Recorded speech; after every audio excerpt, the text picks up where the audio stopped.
जय हिंद। बहुत बहुत स्वागत है एक बार सभी प्यारे साथियों का बीए सेमेस्टर वाला में। दोस्तों आज के इस क्लास में हम लोग कवर करेंगे दीनदयाल उपाध्याय डीडीयू यूनिवर्सिटी में आपका को कुरिकुलर, ठीक है, को कुरिकुलर कोर्स के अंदर एग्ज़ाम होता है बीए बीएससी बीकॉम वालों का, ठीक है, बीए बीएससी और बीकॉम वालों का, ठीक है। डीडीयू यूनिवर्सिटी में को करिकुलर कोर्स के अंदर एग्जाम होता है BA BSc BCom first semester, second semester, third semester, fourth semester, fifth semester और सिक्स सेमेस्टर में कॉन्सेप्ट ऑफ वार किसका एग्जाम होता है को करिकुलर कोर्स के अंदर? कॉन्सेप्ट ऑफ वार, CONCEPTS, ठीक है, कॉन्सेप्ट्स और ऑफ वार, ठीक है। DSS इसका पेपर कोड क्या है? DSS 100, ठीक है। देखिए साथियों, आपसे रिक्वेस्ट है आप इस प्रश्न पत्र को आगे जरूर शेयर करेंगे, ठीक है। और जिन्होंने ये प्रश्न पत्र भेजा है उस छात्र को ढेर सारी शुभकामनाएं, ठीक है। एग्ज़ाम में उनका काफ़ी अच्छा अंक आए। चलें, आप लोगों से रिक्वेस्ट, आप चैनल पर पहली बार आए हैं या फिर पुराने हैं तो सब्सक्राइब जरूर करेंगे, ठीक है। चलें, ध्यान रखेंगे साथियों, ये को करिकुलर कोर्स के अंदर डीडीयू में जो एग्ज़ाम होता है उसी का पेपर है ये, ठीक है, ध्यान रखेंगे। कॉन्सेप्ट्स ऑफ वार का ये पेपर है। चलिए पहला प्रश्न देखते हैं आपको क्या पूछा गया है। निम्न में से किसे शक्तिशाली के विरुद्ध कमजोर का युद्ध कर्म कहा जाता है? तो जो छापामार युद्ध होता है साथियों, ठीक है, इसे शक्तिशाली के विरुद्ध कमजोर का युद्ध कर्म कहा जाता है, ठीक है। बी ऑप्शन करेक्ट है आपका पहले का। देखिए बहुत ही शानदार ये प्रश्न पत्र है और आपसे रिक्वेस्ट है इसे अपने व्हाट्सएप पर दोस्तों के साथ ज़रूर शेयर करेंगे, उनको भी एग्ज़ाम में काफ़ी हेल्प हो जाएगी। मैं और भी मॉडल पेपर लाकर आप लोगों के सामने प्रकट करूंगा, ठीक है। तो सब्सक्राइब करके बेल आइकन को ज़रूर दबा लें ताकि जब भी वीडियो आए आपको नोटिफिकेशन मिल जाए। दूसरा प्रश्न आपको पूछा गया है, भारत में छापामार युद्ध कर्म का जनक कौन है? बहुत ही शानदार प्रश्न है। तो शिवाजी महाराज जो हैं भारत में छापामार युद्ध कर्म के जनक हैं, ठीक है, बी ऑप्शन करेक्ट है आपके। चले तीसरा प्रश्न आपका क्या पूछा गया है, फैटमैन और लिटिल बॉय शब्द प्रयोग किया गया था, किसके लिए प्रयोग किया गया था? परमाणु बमों के लिए प्रयोग किया गया था। सी ऑप्शन आपका करेक्ट है तीसरे का। चले जल्दी जल्दी देखने का प्रयास करेंगे, मैं और भी मॉडल पेपर ला दूंगा। हिरोशिमा शहर पर परमाणु बम कब गिराया गया था? देखिए परमाणु बम जो जापान के दो शहरों पर गिराया गया था, हिरोशिमा और नागासाकी। हिरोशिमा पर परमाणु बम गिराया गया था 6 अगस्त 1945 और नागासाकी पर जो परमाणु बम गिराया गया था 9 अगस्त 1945 को गिराया गया था, ठीक है। चलिए ध्यान रखेंगे, इसमें जो हिरोशिमा है 6 अगस्त 1945, बी ऑप्शन करेक्ट है। चलिए प्रश्न नंबर 5 क्या पूछा गया है, महाभारत में अश्वत्थामा मारा गया यह कहकर किस युद्ध कर्म को अपनाया गया था? जो महाभारत में जब अश्वत्थामा मारा गया, कहा गया था किसके द्वारा? युधिष्ठिर के द्वारा कहा गया था, ठीक है। और जब वो कहा गया था तो वो किस युद्ध को उसको किस युद्ध कर्म कहा जाता है, उसको कैसा युद्ध कर्म कहा जाता है? तो उसे मनोवैज्ञानिक युद्ध कर्म कहा जाता है, ठीक है, साइकोलॉजिकल वारफेयर बोला जाता है। ए ऑप्शन करेक्ट आपका पांचवे का। चलिए छठा प्रश्न देखेंगे, आपको क्या पूछा गया है, निम्नलिखित में से किसे राष्ट्र की रीढ़ कहा जाता है? जैसे हमारा शरीर है, हमारे शरीर का रीढ़ की हड्डी होती है, वो ना रहे तो हम चल फिर नहीं सकते, उठ नहीं सकते, बैठ नहीं सकते, ठीक है। सबसे शक्तिशाली क्या है? रीढ़ की हड्डी। तो उसी तरह से पूछ रहा है राष्ट्र की रीढ़ किसे कहा जाता है? सेना को, हथियार को, नौसेना को, या फिर हमारे देश की अर्थव्यवस्था को राष्ट्र की रीढ़ कहा जाता है? तो इसमें जो हमारे देश की सेना होती है, ठीक है, इसे राष्ट्र की रीढ़ कहा जाता है, क्योंकि अगर बॉर्डर पर हमारी सेनाएं ना रहें तो दूसरे देश के लोग आक्रमण कर देंगे हमारे देश में, ठीक है, और हमें गुलाम बना लेंगे। तो ऑप्शन ए करेक्ट है आपका। चलिए सातवां प्रश्न आपको क्या पूछा गया है, नागासाकी शहर पर परमाणु बम कब गिराया गया था? देखिए हिरोशिमा पर आपको पूछ लिया था, वो भी मैंने बताया था। नागासाकी पर 9 अगस्त 1945 को गिराया गया था। सी ऑप्शन करेक्ट है आपका सातवें का। चलिए आठवां प्रश्न पूछा गया है, माओ त्से तुंग का जन्म कब हुआ था? देखिए तो मैं थोड़ा आप लोग मैनेज करिएगा, ये प्रश्न पत्र थोड़ा सा लो क्वालिटी में छात्र ने भेजा है, तो आप लोगों से रिक्वेस्ट है, मैं बोलूँगा आप लोग सुनते रहिएगा, अगर आपको नहीं दिखाई देगा तो, ठीक है। तो माओ त्से तुंग का जन्म कब हुआ था? या तो आप ये कर सकते हैं, अगर आपके पास 5G है तो आप फुल हाई क्वालिटी में कर सकते हैं, क्योंकि मैं वीडियो भी फुल हाई क्वालिटी में अपलोड करता हूँ, ठीक है। हाई क्वालिटी में करके देखेंगे तो एकदम HD दिखाई देगा आपको। चले, माओ त्से तुंग का जन्म कब हुआ था? माओ त्से तुंग का जन्म कब हुआ था? 1893 1893 में माओ त्से तुंग का जन्म हुआ था। ए ऑप्शन करेक्ट है आपका। चलिए, नवा प्रश्न आपको क्या पूछा गया है? इनमें से कौन मनोवैज्ञानिक युद्ध कर्म का साधन नहीं है? बुद्धि, विवर्तन, प्रचार, अफवाह या फिर संभारिक।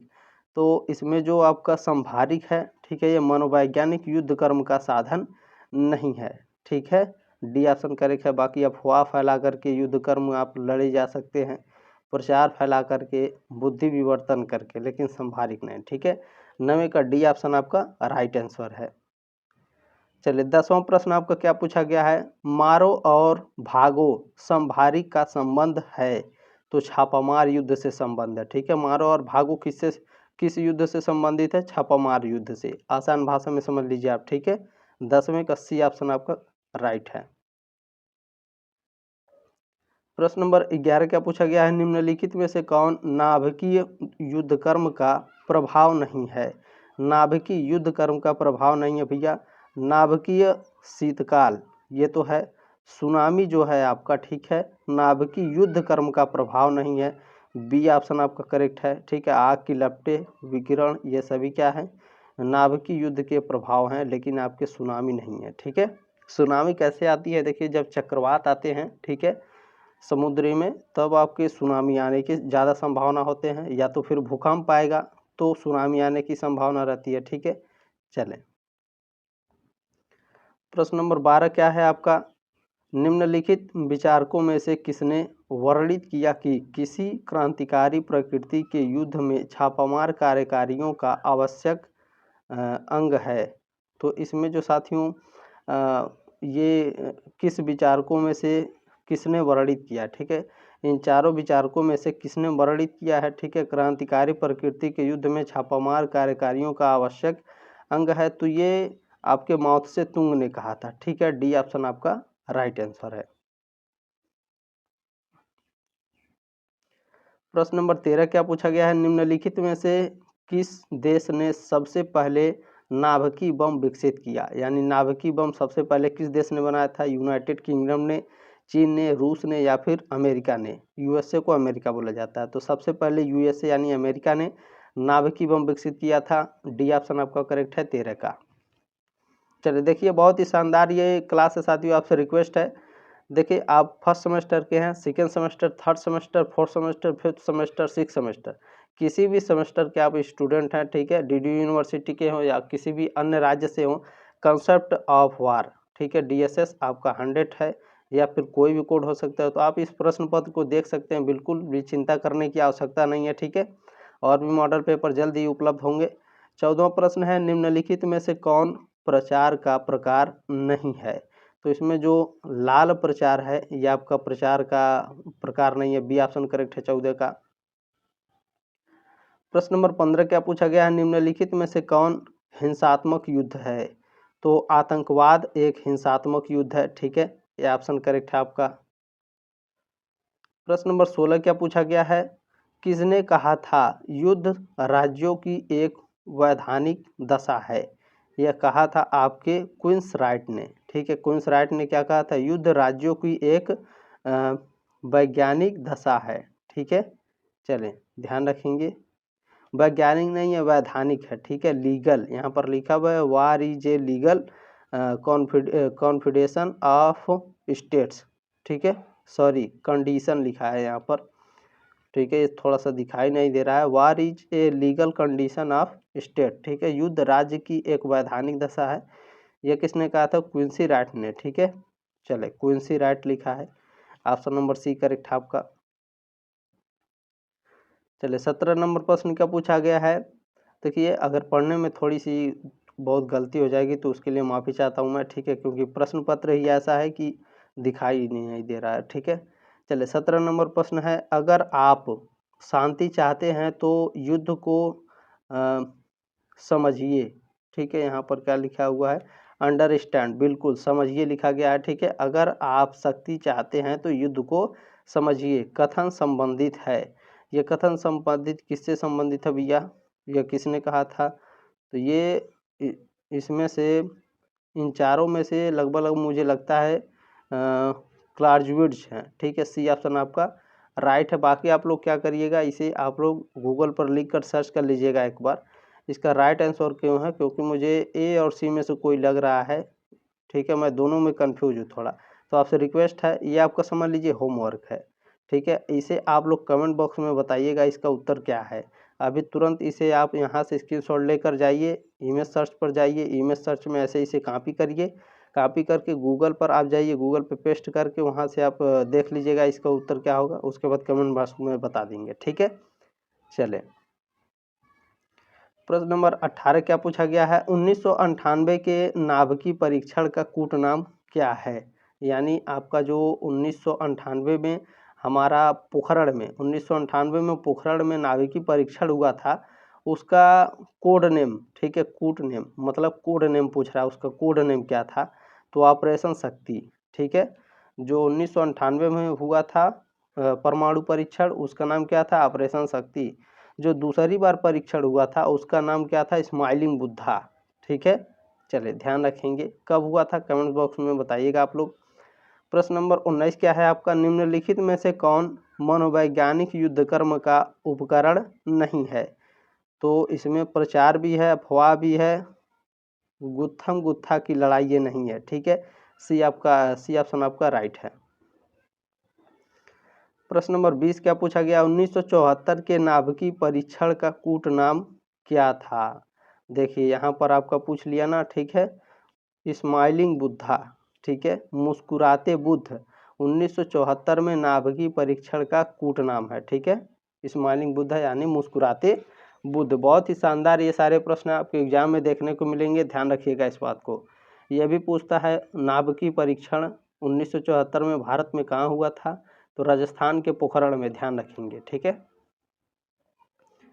चले 21 नंबर प्रश्न आपको क्या पूछा है, इनमें से कौन आर्थिक युद्ध का एक उदाहरण है? आर्थिक युद्ध का उदाहरण क्या है? बहिष्कार करना, व्यापारिक प्रतिबंध और काली सूची में डालना, ठीक है, ब्लैक लिस्ट कर देते हैं। जो IMF है वो पाकिस्तान को क्या करता है, ब्लैक लिस्ट में दे देता, कहता तुम भिखारी हो, तुमको लोन नहीं मिलेगा, ठीक है। तो ब्लैक लिस्ट में डाल करके भी हो सकता है, ठीक है।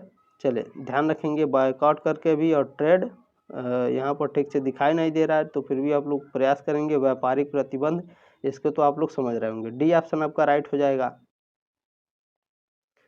चलिए 22 नंबर प्रश्न क्या है,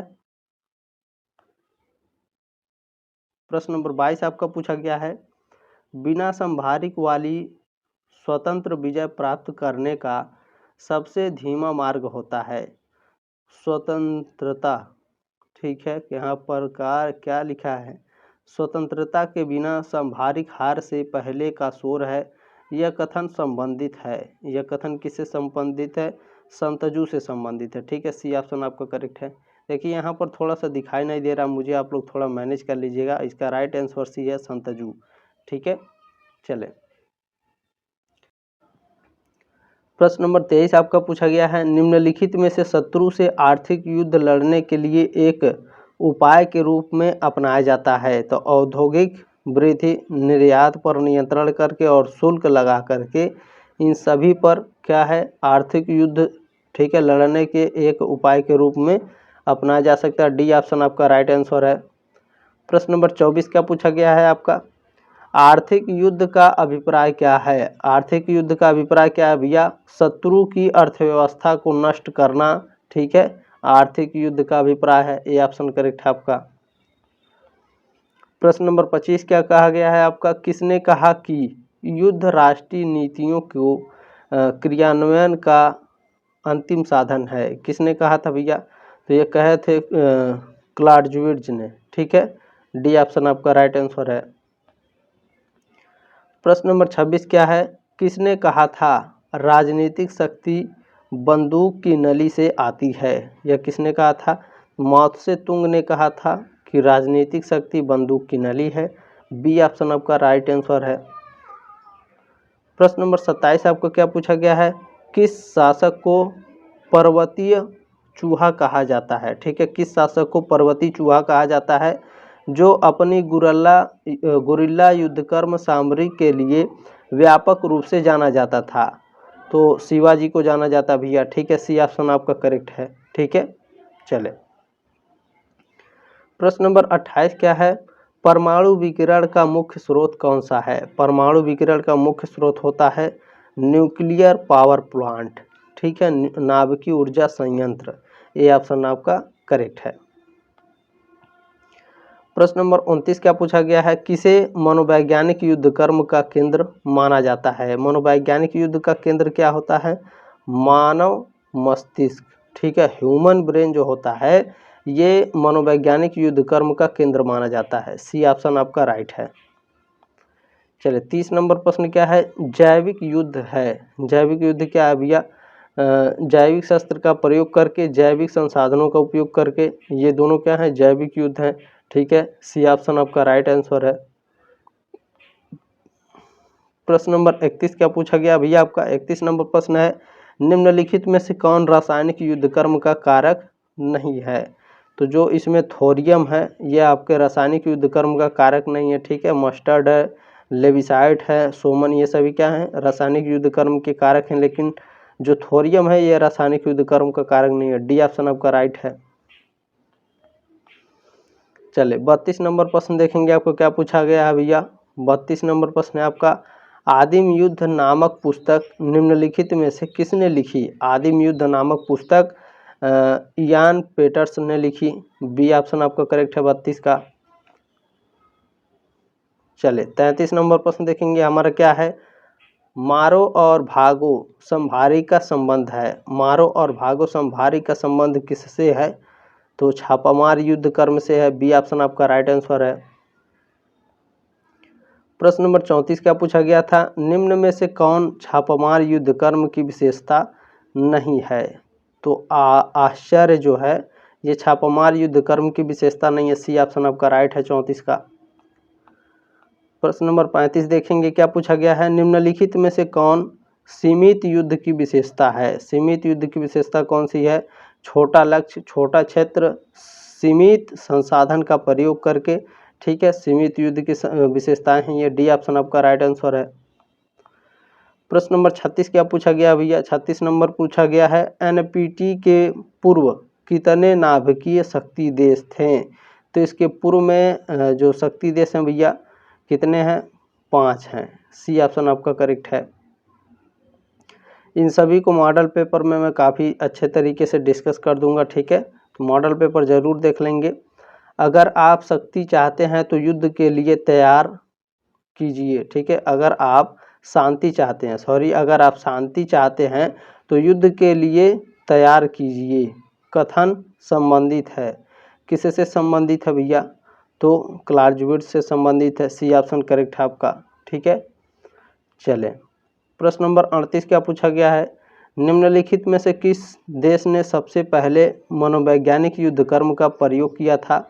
तो सबसे पहले यूनाइटेड किंगडम ने मनोवैज्ञानिक युद्ध कर्म का प्रयोग किया था। सी ऑप्शन आपका राइट आंसर है।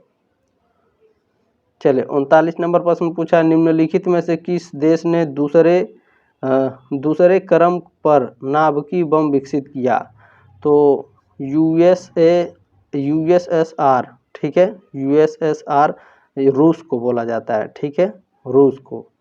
जब युद्ध से पहले जब रूस अलग नहीं हुआ था युद्ध अलग नहीं हुआ था रूस, तो उसे यूएसएसआर बोला जाता था। ठीक है, चले ध्यान रखिएगा इस बात को।